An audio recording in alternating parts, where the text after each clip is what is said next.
विस्तृत मुख्य बिंदु, की हाइलाइट्स और डिटेल्स। ऐतिहासिक मील का पत्थर और अब तक का स्कोर।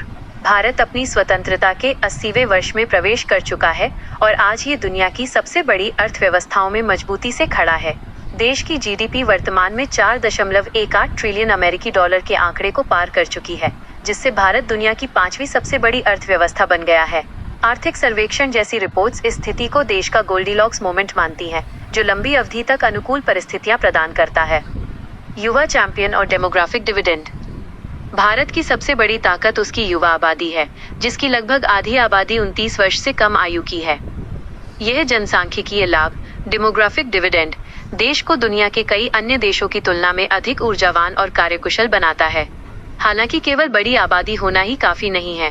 इसके लिए कॉलेज शिक्षा के बाद हर वर्ष 1 करोड़ युवाओं के लिए रोजगार और सम्मानजनक नौकरियां पैदा करना एक बड़ी चुनौती व अवसर दोनों है। डिजिटल क्रांति और वित्तीय समावेशन।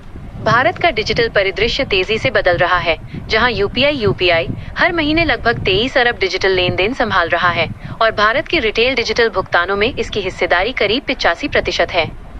स्कैनैप्टिक एआई के एपेक प्रमुख जयदीप गुप्त के अनुसार इस विशाल डेटा को केवल भरोसे में बदलना जरूरी है, क्योंकि भारत की पंजीकृत एमएसएमई इकाइयों में से भी बहुत कम को औपचारिक ऋण की सुविधा मिल पाती है।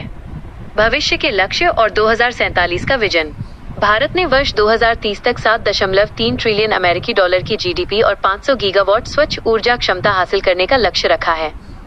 अंततः वर्ष 2047 तक देश को एक पूर्ण विकसित राष्ट्र बनाने का संकल्प लिया गया है, जिसके लिए बुनियादी ढांचे, एआई, डीप टेक, सेमीकंडक्टर और हरित ऊर्जा के क्षेत्रों में निरंतर और तीव्र गति से कार्य किया जा रहा है।